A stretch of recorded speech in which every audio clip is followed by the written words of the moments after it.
माता की मित्रों, आज से नया पाठ चालू करते हैं। जैसे कि आपने देख रखा है, मैंने बोर्ड पे लगाया हुआ है, मेष लगन की कुंडली है और लगन में सूर्य को प्लेस किया है। तो हम लोग प्राय कर देखते हैं कि जो भावों के फल बताए जाते हैं या काल पुरुष के हिसाब से जो प्लेसमेंट दिखा के फल बताए जाते हैं उनमें और फिर राशियों के हिसाब से बताने में बहुत कुछ थोड़ा बहुत अंतर आते रहता है। हम लोग खुद एक ही चीज़ को 12 भावों में सुनते हैं, फिर राशियों में सुनते हैं, फिर कुछ युति वगैरह से सुनते हैं, फिर भी वो फल का प्रेडिक्शन हम लोगों को थोड़ा अच्छा नहीं होता है। मैंने कुछ नई कोशिश की है। क्या है कि ज्योतिष शास्त्र जो लिखे गए हैं और जो पढ़े जा रहे हैं उसको समझने में बहुत कुछ परेशानी, ऐसा बात नहीं है कि आपको ही आ रही है, हमको भी आती है। एक ही बात को, जैसे गीता एक बार पढ़ने से कुछ समझ में नहीं आता है, 2 बार पढ़ने से थोड़ा कुछ समझ में आता है, और बार बार पढ़ने से जितना ज़्यादा समझ में आता है, ज्योतिष की पुस्तकें उनका भी कुछ इसी तरह है कि आपके जब तक आपके पूरी तरह तर्क के साथ, उसको प्रिडिक्शन के साथ, अभ्यास के साथ जब तक चीज़ों को समझेंगे नहीं, तब तक समझ में नहीं आएगा। अब जैसे इसमें मैंने कोशिश की है कि सूर्य, अभी श्रृंखला चालू की है मैंने कि मेष लगन की चालू की और सूर्य की चालू की है। 12 भावों में इसके फल को हम लोग जानेंगे। किस तरह से जानेंगे कि सूर्य आपका मेष लगन है और अगर लगन में हो तो काल पुरुष के हिसाब से पहले भाव में हो गया तो सूर्य कारक होता है। अब मेष राशि में है तो सूर्य उच्च का होता है, और वो कितने अंश पे है उसके हिसाब से भी मैंने लगाया हुआ है कि 6 अंश तक विषम राशि में कोई भी ग्रह हो, केवल सूर्य का बात नहीं है, उसका बल अगर देखना है तो 1 से लेके 6 अंश तक वो बालक होगा। उसके बाद में 6 से लेके 12 अंश तक वो कुमार होगा, और 12 से लेके 18 अंश तक वो युवा होगा, और 18 से लेके 24 अंश तक वो वृद्ध होगा, और 24 से लेके 30 अंश तक वो मृत होगा। अब इसको इस तरह से समझते हैं हम लोग कि ये सिस्टम जो बताया है हम लोगों के शास्त्रों में, वो अगर ऐसे समझ में नहीं आता है तो हम लोग उसको थोड़ा नॉर्मल हम लोगों की भाषा में ऐसे समझ लेते हैं। जैसे मान लीजिए कि हम लोगों का उम्र ही 30 साल का है, तो अगर 6 साल का हम लोगों का उम्र होता है, पूर्ण उम्र 30 साल का है, और 6 साल जब ग्रो होता है हमारा, हम लोगों का 1 से 6 तक, तो हम लोग बालक होते हैं। तो बालक क्या देगा? कुछ नहीं देता है। जनरली परिवार को खुश रखता है, तोतला बोलता है, उल्टी पुल्टी हरकतें करता है, और कुछ नहीं देता है। वो परिवार को खुशी देता है, खुशी के अलावा कुछ नहीं देता है। भगवान के ज़्यादा नज़दीक होता है। वो लाग लपेट है, चिंता भाव है, एक दूसरे का बुरा भला करना है, कुछ नहीं जानता है। जैसा उसको नेचुरलिटी ने बनाया वो वैसा ही करता है। तो आप उस बल को उसी तरह से समझना पड़ेगा आपको कि 6 साल का बालक जो देता है वही सूर्य आपको, अगर 1 से लेकर 6 अंश तक है तो वही सूर्य आपको देगा। उसके अलावा अगर आपका 6 से लेके 12 अंश तक है तो वो कुमार हो जाता है। तो कुमार क्या करेगा? कुमार आपका बोलने से जो काम करना चाहिए वो करेगा, आपकी आज्ञा को मानेगा, और खुद कुछ नया सीखने का कोशिश करेगा, क्योंकि 6 साल के बाद में बच्चे का दिमाग ग्रोविंग हो जाता है। वो नई नई चीज़ सीखने का कोशिश करता है, नए नए काम करने का कोशिश करता है। वो गलत भी हो सकता है, सही भी हो सकता है। अब आगे बढ़ते हैं 12 से लेके 18 साल। 18 साल का युवा हो जाता है। युवा क्या करेगा? उसका दिमाग बहुत कुछ मैच्योर हो जाता है और वो अपने हिसाब से चीज़ों को समझने लगता है, कौन सा क्या चीज़ गलत है, क्या चीज़ सही है, और उसी हिसाब से उसकी ऊर्जा भी उसके शरीर में उसी हिसाब से ग्रोविंग हो जाती है। तो आप ये बोल सकते हैं कि इस समय में आप जवान हैं, और जवान आदमी सब कुछ करता है, मेहनत भी करता है, परिवार भी चलाता है, माँ बाप का भी कहना मानता है, पूरा गांव समाज को भी देखता है, क्योंकि शरीर में भरपूर ऊर्जा रहती है, दिमाग भी पूरी तरह एक्टिव रहता है। तो आपको अंशों को उसी तरह से समझना पड़ेगा। अब अगर 18 से लेकर 24 अंश तक, मतलब 24 साल का उम्र अगर हम लोगों का है तो हम लोग वृद्ध हो जाते हैं। तो वृद्ध क्या करेगा? वृद्ध केवल गाइडेंस देगा, वृद्ध केवल समझाएगा, क्योंकि फिजिकली फिटनेस उसकी इतनी अच्छी नहीं होती। वो केवल समझा सकता है, परिवार को चला सकता है, बता सकता है, कोई माने नहीं माने वो बाकी कुंडली के ऊपर निर्भर है। अब आगे बढ़ते हैं, 24 से लेकर 30 साल तक मृत अवस्था में कभी भी जा सकता है। तो वैसे ही ग्रह का बल है, 24 से लेकर 30 अंश तक अगर ग्रह है तो कोई विशेष भला नहीं करते। वैसे ही 6 अंश, 1 से लेकर 6 अंश तक है, कुछ विशेष भला नहीं करते। भला कब करते हैं? 6 से 12 अंश वाले, 12 से 18 अंश वाले, 18 से 24 अंश वाले, सबसे ज़्यादा 12 से लेकर 18 अंश तक। तो इन अंशों को उसी तरह से आपको समझना पड़ेगा। तो नए तरीके से हम लोग उसका विवेचना करते हैं कि सूर्य अगर हम लोगों का, मान लीजिए किसी का मेष लगन है, ये उस पर भी लागू होता है जिसकी राशि मेष है। क्योंकि जन्म कुंडली 2 तरह से देखने का सबसे अच्छा नियम है, एक लगन कुंडली, एक चंद्र कुंडली। हालांकि सूर्य कुंडली भी देखनी चाहिए, लेकिन सूर्य कुंडली ऑटोमेटिक ही हो जाती है अगर जिसका चंद्र लगन है और वो मेष है और लगन है मेष, तो ऑटोमेटिक सूर्य पहले घर में आ जाता है। तो पहले घर के हिसाब से, हालांकि इस चैनल में मैंने भावों के हिसाब से कौन से भाव क्या चीज़ों के कारक है और क्या फल दे सकते हैं वो बातें मेरी बताई हुई है। तो आपको पूरी डिटेल अगर समझनी है तो वहाँ जाके सुन सकते हैं। मेष राशि का स्वभाव, मेष राशि क्या होती है उसके बारे में भी बताया हुआ है। सूर्य के कारकत्व क्या है उनके बारे में भी बताया हुआ है। यहाँ पे बातें करते हैं उन सबको सम्मिलित करके क्या फल निकलेगा। नॉर्मली अगर हम लोग जनरली ऐसे ही किसी का प्रिडिक्शन देखते हैं तो हम लोग देखते हैं मेष राशि है, सूर्य बैठा है लगन में, तो ये बहुत अच्छा है क्योंकि सूर्य उच्च का हो गया और मेष राशि सूर्य की फेवरेट राशि है, मंगल की राशि है। तो मंगल को आप जनरली थोड़ा बहुत देख लो कि मंगल कहाँ पे बैठा है, फिर भी सूर्य यहाँ पे बहुत अच्छा फल देगा। हम लोग ये बोलते हैं आपका शरीर अष्टपुष्ट है, शरीर में कोई रोग नहीं है, दिमाग पूरी तरह एक्टिव है और आपके आँखों पे कुछ विशेष आकर्षण रहता है। ये नॉर्मल प्रिडिक्शन है, लेकिन क्या ऐसा होता है? इसमें इसको इस तरह से समझना पड़ेगा कि हम सब पहले भावों के बारे में बहुत कुछ जानते हैं। ये भाव जन्म कुंडली में हम है, हमारा मस्तिष्क है, जिसके सोचने मात्र से ये पूरा शरीर जो हम लोगों का है वो क्रियाशील हो जाता है। इस भाव के कारकों के बारे में जैसा कि मैंने बताया, हम लोग बता चुके हैं। आज बात करते हैं, अगर इसी भाव में आपका लगन हो या मेष राशि हो तो आप मेष राशि के गुणों को इसमें और सम्मिलित करके उसकी ऊर्जा, न थकने वाली ऊर्जा, अपनी मर्जी, स्वामी भक्ति और ईमानदारी, इस सब को कैसे सम्मिलित करके हम लोग सूर्य के साथ इसको मिक्सअप कर सकते हैं। जैसा कि मेष लगन जनरली पहले भी मेरा बताया हुआ है, पूर्व दिशा का स्वामित्व होता है, चतुष्पद राशि, ये सब चीज़ें मेरी बताई हुई है।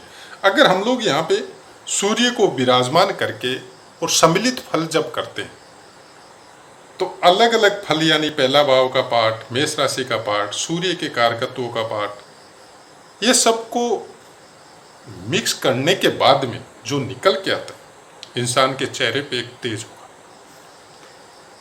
संपूर्ण शक्ति का भंडार नजर आएगा, आंखों में कुछ हल्के पुल्के लाल डोरे तैरते हुए रहेंगे, अपने परिवार और अपनों का रक्षक होगा, हमेशा अपने बनाए हुए नियमों पे चलेगा भी और परिवार को भी चलाने का कोशिश करेगा, ऊर्जा से भरा रहेगा, ईमानदार और सत्य का पक्ष लेगा, मस्तिष्क में अत्यधिक गर्मी की वजह से कुछ गुस्सेल भी हो, लेकिन ज्ञानियों का आदर भी करेगा और गुरु ग्रह का अगर सपोर्ट मिले तो बहुत बड़े मठों का स्वामित्व या बहुत ही अच्छा राजनेता या बहुत ही अच्छे डिफेंस सेक्टर में ऐसा आदमी जा सकता है और समाज और देश को बहुत कुछ चमत्कार जिसको हम लोग बोलते हैं वैसा कुछ कर सकता है, अगर सूर्य को इस तरह से अगर हम लोग सम्मिलित करके अगर फलों को प्राप्त किया जाए तो।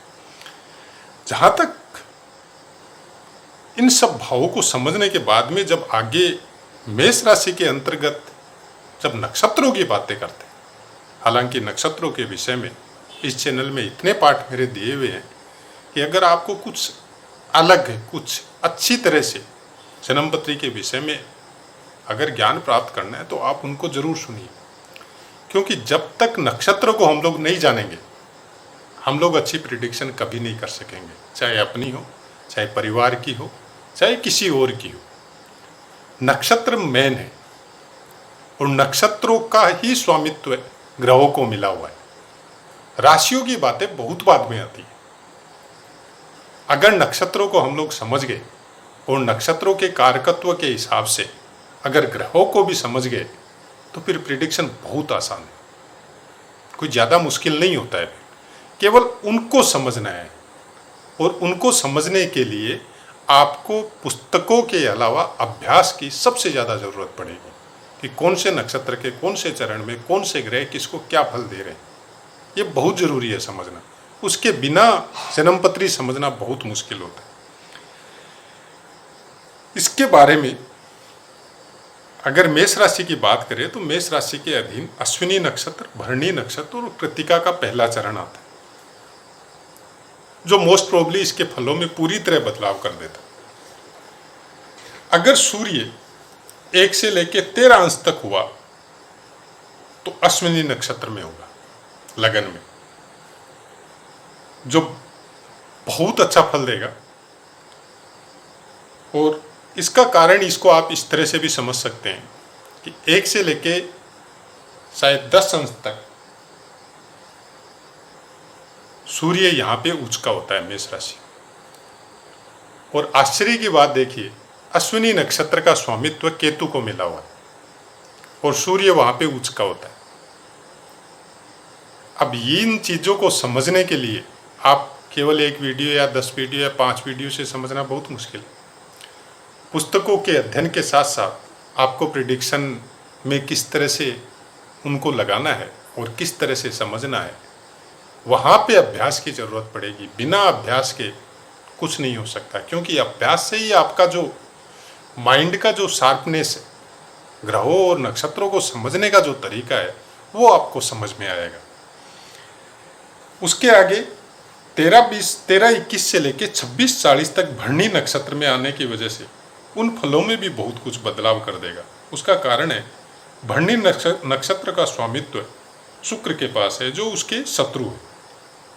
वो आपकी तेज व शक्ति को दूषित कर देगा और उसकी ऊर्जा को कुछ भोग विलास की ओर लगाने की चेष्टा करना चालू कर देगा। लग्न राशि के स्वामी मंगल कुंडली में कहाँ विराजमान है, अगर 13-21 से 26-40 के बीच में सूर्य मेष राशि पे है तो फिर यहाँ पे मंगल को देखना बहुत जरूरी होगा, क्योंकि बगैर मंगल को देखे फिर भरणी नक्षत्र को समझना बहुत मुश्किल हो जाएगा। अगर मंगल का प्लेसमेंट, मंगल कौन से नक्षत्र में है, वो सबको आपने अच्छे से समझ लिया तो आपको इस नक्षत्र का प्रेडिक्शन करने में बहुत आसानी होगी। हाँ, ये बात सही है, तेज वो ही रहेगा, शक्ति वो ही रहेगी, दिमाग वो ही रहेगा, लेकिन वो कौन से क्षेत्र में आप लगाएंगे, यहाँ पे आपको मंगल को देखना पड़ेगा। हालांकि अश्विनी नक्षत्र में होने की वजह से भी मंगल को देखना पड़ेगा, क्योंकि मेष राशि का स्वामित्व मंगल के पास, उसको देखना ही पड़ेगा आपको। लेकिन अश्विनी नक्षत्र में होने की वजह से और सूर्य मेष राशि में आपके पंचम स्थान का स्वामित्व सूर्य को मिला हुआ है और अश्विनी नक्षत्र का स्वामित्व केतु को मिला हुआ है। केतु को जनरली हम लोग धर्म, ध्यान, दीक्षा, मठ, ध्वजा, ये सब का कारकत्व केतु के पास है। तो यहाँ पे आदमी को सूर्य बहुत बड़ा ज्ञानी, बहुत ही अच्छा प्रैक्टिकल नॉलेज, अभ्यास का नॉलेज, चाहे वो ज्योतिष हो, चाहे धर्मशास्त्र हो, चाहे वेद अध्ययन हो, और चाहे अपनी कोई लाइन, चाहे आप डिप्लोमा लाइन हो या एजुकेशन लाइन हो, जिस भी क्षेत्र में, बाकी ग्रहों की वजह से जिस भी क्षेत्र में जहाँ तक जाएगा बहुत जल्दी कैच करेगा अगर अश्विनी नक्षत्र में हो। भरणी नक्षत्र में होने की वजह से ये एकदम कंफर्म है कि चीजें वही रहेगी, लेकिन दिमाग को स्थिर होना बहुत मुश्किल हो जाएगा। भरणी नक्षत्र स्थिरता नहीं देता है, लेकिन अश्विनी नक्षत्र स्थिरता देता है आपको। भरणी नक्षत्र आपके दिमाग को परेशान करते रहेगा, चलते रहेगा वो एनी टाइम। आज आप ये सोचेंगे, कल आप ये सोचेंगे, आपका दिमाग इतना ज़्यादा एक्टिव रहेगा कि आप 10 चीज़ों को एक ही बार में करने का या सोचने का कोशिश करेंगे। अब अगर सूर्य का अंश 26-21 से लेकर 30 तक हो, जिसको यहाँ पे मृत बोला जाता है अवस्था फल, तो फिर वो कृत्तिका नक्षत्र में आ जाएगा।